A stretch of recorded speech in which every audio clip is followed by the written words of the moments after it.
Pendant 17 ans, il arrivait toujours le premier et partait toujours le dernier. Il ne comptait pas ses heures, il défendait son entreprise comme si c'était la sienne. Et pourtant, ce matin-là, il a reçu un simple email. Objet, fin de collaboration. Sans discussion. Sans explication. Pas même un merci. Il a cliqué. Il a relu. Et il s'est figé. Ce qu'il ne savait pas encore, c'est que ce moment allait être la meilleure chose qui lui soit jamais arrivée. Ce que son patron n'avait pas prévu, c'est que cet homme discret, loyal et effacé, allait devenir son pire cauchemar. Ce que personne ne pouvait imaginer, c'est que ce licenciement brutal allait déclencher une revanche glaciale, implacable et publique. Une ascension silencieuse qui allait faire s'écrouler un empire. Et le plus choquant dans tout ça, le patron n'a découvert l'identité de son rival qu'au moment où il signait la faillite de sa propre. Il s'appelait Hugo.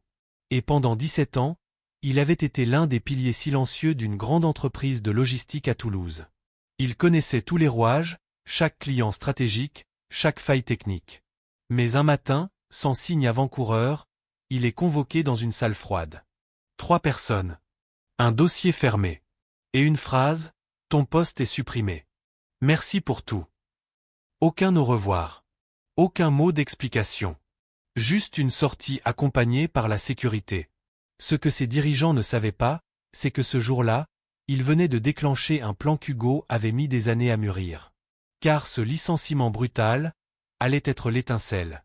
3 ans plus tard, son nom allait apparaître dans les médias économiques comme le fondateur de la start-up qui venait de mettre à genoux son ancienne entreprise. Mais le plus surprenant dans cette histoire, ce n'était pas le succès. C'était comment il avait tout orchestré, dans le silence, et avec l'aide de quelqu'un qu'on n'aurait jamais soupçonné. Avant cette trahison, Hugo était l'homme invisible mais indispensable.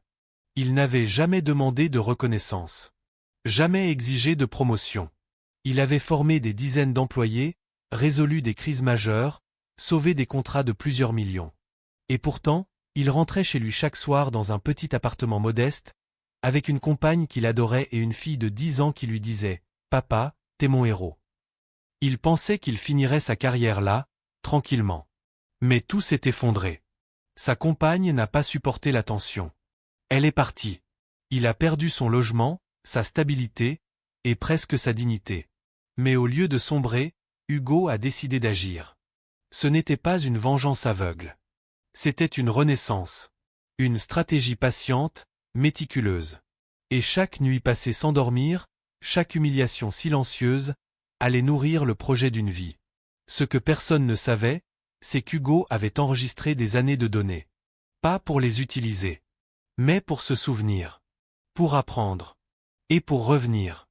5 ans avant son licenciement, Hugo avait déjà perçu un changement subtil. Des réunions à huis clos, des silences entre collègues, des regards évités dans les couloirs. Il ne le savait pas encore, mais une restructuration se préparait, et il n'était pas dans les plans. Alors il a commencé à documenter, observer et apprendre. Il a suivi des formations en ligne la nuit, sur le marketing, la gestion de projets, le financement participatif. Il lisait tout ce qu'il pouvait sur les startups, notait des idées, dessinait des schémas. À l'époque, il n'avait encore rien en main, sauf une intuition. Quelque chose allait mal.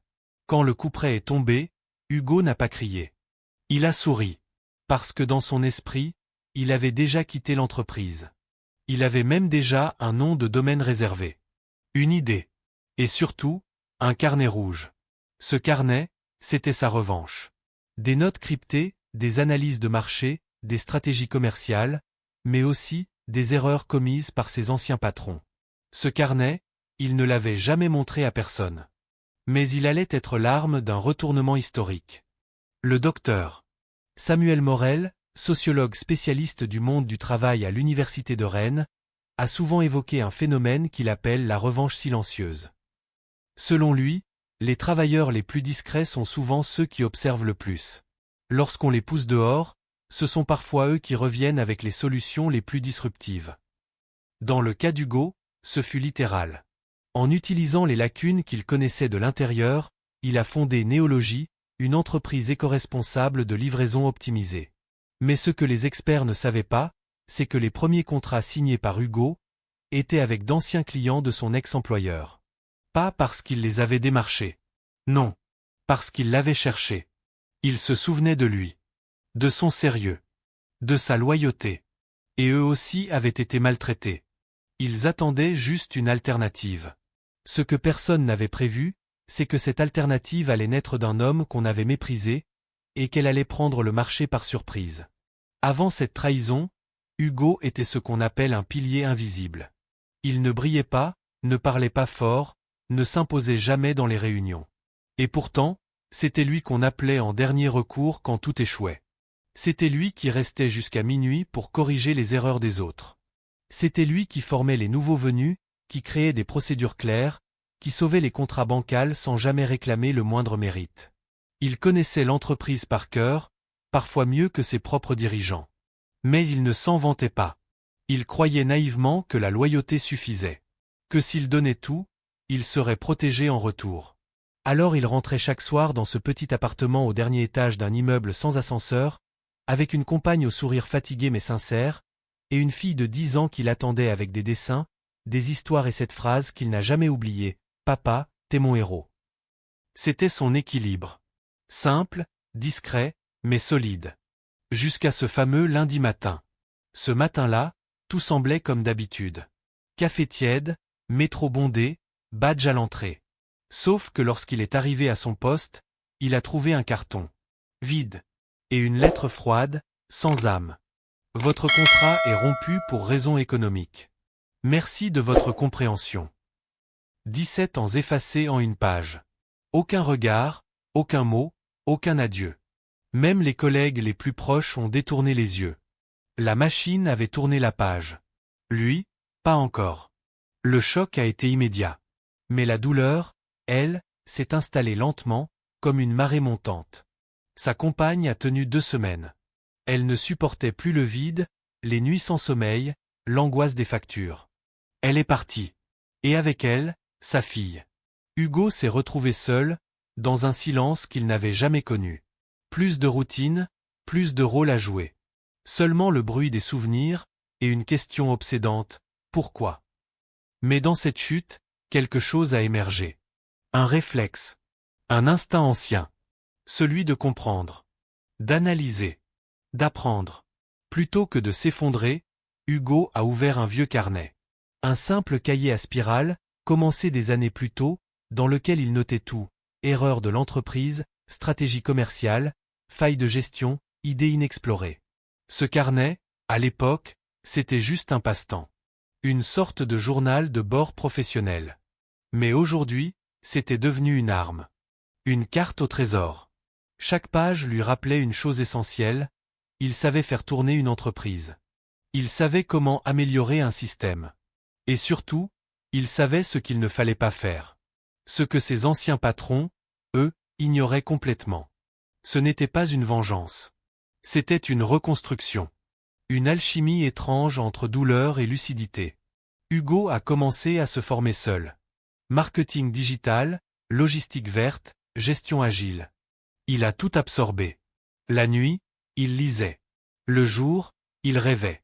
Et dans ce chaos intérieur, un mot revenait sans cesse, néologie. C'était le nom de son futur projet. Une entreprise construite à l'envers, à partir des failles du passé. Il n'en parlait à personne. Mais chaque détail était dans sa tête. Chaque client potentiel. Chaque solution innovante. Chaque stratégie d'attaque. Et au fond de lui, une promesse, je reviendrai. Mais pas pour prouver ma valeur.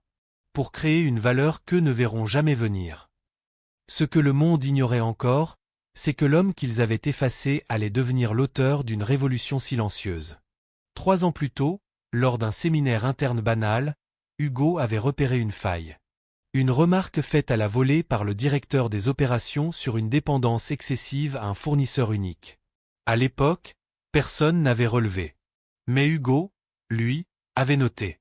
Et quelques mois plus tard, quand ce fournisseur a connu une crise de production, l'entreprise a perdu un contrat majeur. Hugo avait évité le désastre avec une solution temporaire qu'il avait mise en place, sans reconnaissance, encore une fois. Ce détail, Hugo l'a conservé. Car il avait compris, bien avant les autres, que le géant pour lequel il travaillait tenait debout sur des fondations fragiles. Il n'avait jamais osé le dire. Mais maintenant, c'était différent. Il ne parlait plus dans l'ombre. Il construisait dans la lumière. En parallèle, Hugo faisait quelque chose de presque imperceptible, mais terriblement stratégique. Il observait les anciens clients de son entreprise. Il savait exactement lesquels étaient mécontents, négligés, sous-estimés. Il connaissait leurs besoins, leurs frustrations. Il avait été en contact direct avec eux pendant des années. Il savait même les noms de leurs enfants, leurs dates d'anniversaire. Ce capital humain, relationnel, émotionnel, il allait le transformer en force commerciale. En un an, Hugo a monté une microstructure avec les moyens du bord. Un ordinateur d'occasion, une connexion Internet instable, et une cuisine transformée en bureau. Mais ce qu'il avait en plus, c'était une vision. Et une mémoire. Pendant ce temps, son ancien patron, Claude Derval, pensait avoir gagné. Il racontait à ses partenaires qu'il avait rationalisé l'effectif, modernisé l'équipe, supprimé les éléments passifs. Il ne savait pas que derrière cette façade d'échec, Hugo préparait quelque chose d'imparable. Car pendant les longues nuits où il doutait, Hugo revoyait tout. Les humiliations, les non-dits, les regards fuyants. Il les transformait en motivation brute. Il ne cherchait pas à faire le même métier. Il voulait faire mieux. Différent. Il voulait créer une entreprise plus humaine, plus agile, plus transparente. Et lorsque le premier client a signé avec lui, Hugo n'a rien dit. Il a juste souri. Car il savait que ce n'était que le début. Et dans le silence de cette petite victoire, il a entendu une voix résonner en lui. « Papa, t'es mon héros ». Selon la professeure Jeanne Morel, experte en résilience entrepreneuriale à l'Université de Montpellier, les fondateurs les plus puissants ne sont pas ceux qui cherchent la gloire, mais ceux qui ont une revanche silencieuse à prendre. Leur moteur n'est pas l'ambition, c'est la douleur recyclée. Et c'est exactement ce qu'incarnait Hugo. Des investisseurs commencent à parler de son approche comme d'un modèle de rupture émotionnelle. Non seulement il récupérait les clients de son ancien employeur, mais il le faisait avec une méthode impossible à copier. Une base de données mentales construite sur des années de loyauté. Marc Silver, consultant en transformation digitale, déclare dans une interview « Ce qu'Hugo a compris, c'est que la donnée la plus précieuse, ce n'est pas dans les serveurs qu'on la trouve, c'est dans les relations humaines. » Il a transformé son propre vécu en avantage concurrentiel. Ça ne s'apprend dans aucune école de commerce. Pendant ce temps, dans les couloirs de son ancienne entreprise, un frisson commence à circuler. Des clients historiques quittent l'entreprise. Des appels restent sans réponse. Le nom d'Hugo revient. Au début comme une rumeur, puis comme une menace. Claude Derval, sûr de lui, croit à une coïncidence. Mais les chiffres disent le contraire. Et pendant que les dirigeants cherchent des coupables, ils ignorent que plusieurs de leurs anciens employés sont déjà partis. Discrètement, mais sûrement, rejoindre Hugo. Parce qu'ils se souvenaient. Du regard qu'il posait sur eux. Du respect qu'il leur témoignait. D'une main posée sur une épaule en pleine crise. Ce n'était pas juste un patron en devenir. C'était un leader silencieux depuis toujours. Et les analystes commencent à parler d'un effet boomerang dans le secteur. Une dynamique rare, où la loyauté déçue devient la graine d'un renversement industriel. Mais ce que personne ne sait encore, c'est que Hugo ne veut pas seulement dépasser son ancien patron, il veut le forcer à affronter une vérité qu'il a toujours fui. Le respect ne s'achète pas. Il se construit. Ou il se perd. La soirée était presque finie. Tout le monde dans la salle applaudissait l'ancien patron, qui se tenait sur scène, rayonnant de fierté, tandis que les projecteurs mettaient en lumière ses prétendus succès. Mais lui, dans l'ombre, il savait que tout ce qui brillait n'était qu'une façade. Chaque sourire de son ancien supérieur, chaque accolade était en réalité une tentative désespérée de dissimuler l'anxiété qui le rongeait. Un vent de panique soufflait dans les coulisses. Il ne pouvait pas se le permettre. Pas après tout ce qui s'était passé. Tout avait commencé quelques années auparavant. Après 17 ans de loyauté et de service, il avait été brutalement écarté, comme une simple pièce jetée à la poubelle. Cette trahison avait été un choc, un coup de poignard dans le dos qu'il n'était pas prêt à encaisser. Mais ce n'était pas un homme à se laisser abattre. Il avait pris du temps pour réfléchir, pour se reconstruire. Chaque minute passée à regarder son ancien patron prospérer avait nourri un désir insatiable de revanche. Pendant des mois, il avait observé. Il avait appris, analysé, compris tout ce que son ex-patron avait fait pour arriver au sommet. Et en silence, il s'était préparé. Il savait que pour réussir, il ne pouvait pas simplement jouer sur le terrain de l'ancien système. Non, il devait créer quelque chose de complètement nouveau, une force qui allait éclipser la vieille entreprise.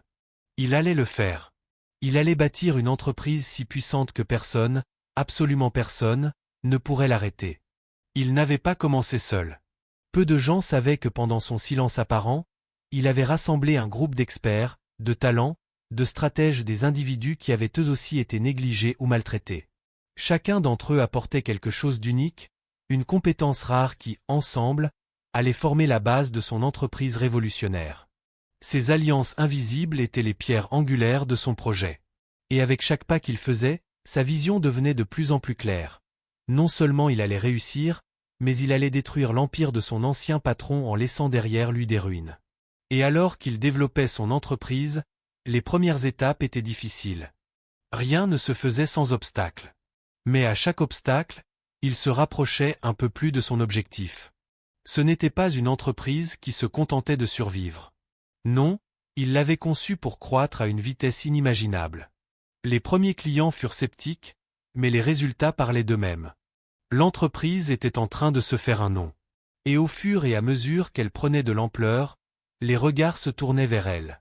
Les anciens collègues, les anciens partenaires, et même les anciens concurrents commençaient à se demander « Qui est ce nouveau joueur dans le domaine ? D'où sort-il » Pendant ce temps, son ancien patron, pensant avoir mis fin à tout espoir, continuait de prospérer. Il vivait dans un monde de luxe et d'illusions. Mais dans ce monde, une chose manquait, la vérité. Car dans l'ombre, des rumeurs avaient commencé à circuler. Des murmures avaient commencé à se répandre sur des pratiques douteuses, sur des décisions impopulaires et des erreurs coûteuses. Personne ne les avait prises au sérieux, pensant qu'il s'agissait de simples bruits. Mais le plus dangereux de ces murmures venait d'une source à laquelle personne ne prêtait attention. Un ancien employé de son entreprise, aujourd'hui dans l'ombre, observant chaque mouvement avec un regard perçant. Et c'est là, au cœur de la scène, lors de cette conférence où l'ancien patron se pavanait, que la clé du plan caché fut enfin révélée. Le grand twist que personne n'avait vu venir. L'homme qui avait été exclu de l'entreprise n'avait pas simplement créé une entreprise concurrente. Non, ce qu'il avait fait de manière subtile, de manière insidieuse, c'était infiltrer son ancien monde, son ancien empire. Il avait envoyé des espions, des infiltrés. Il avait créé des alliances secrètes avec des personnes de l'intérieur, des gens proches de son ancien patron. Il connaissait tous ses secrets, ses faiblesses, ses erreurs, ces petites choses que les grandes entreprises cachent derrière des portes fermées et des contrats bien ficelés. Ces secrets que même les meilleurs conseillers ne connaissaient pas. Mais l'ancien patron était trop occupé à récolter les fruits de sa réussite pour remarquer que l'ombre qui grandissait derrière lui n'était rien d'autre que sa propre chute. Au sommet de sa gloire, son ancien patron avait pris la parole, en toute confiance, pensant que rien ne pourrait plus l'arrêter. Mais ce qu'il ignorait, c'était qu'une simple décision de dernière minute allait bouleverser son monde. Un document, soigneusement caché dans un coffre-fort sécurisé, avait été mis à jour et était sur le point d'être publié au grand jour. Ce document ne révélait pas seulement des secrets sur son entreprise, mais aussi des manipulations internes qui remettaient en cause toute la légitimité de son pouvoir. Ce que tout le monde ignorait, c'est que l'homme qui avait été renvoyé, celui qui avait tout perdu, était en réalité celui qui avait tout prévu. Il n'avait pas seulement voulu réussir. Il voulait plus que cela, il voulait détruire l'empire de son ancien patron en l'amenant à sa propre perte. Mais il n'allait pas seulement se venger. Non, sa vengeance était une pièce d'un puzzle beaucoup plus vaste. Un puzzle dont personne n'avait encore vu l'image complète. Alors, à ce moment précis, il savait ce qu'il devait faire. La question était maintenant de savoir si son ancien patron pouvait encore se défendre. Mais pour cela, il faudrait attendre que la vérité éclate. Et tout le monde se demandait, quand cela arrivera-t-il? Quel impact cela aura-t-il? Et surtout, qui sera le véritable vainqueur dans cette bataille? La réponse à cette question pourrait bien changer à jamais le destin de ceux qui étaient impliqués. Et la fin? Elle est loin d'être écrite.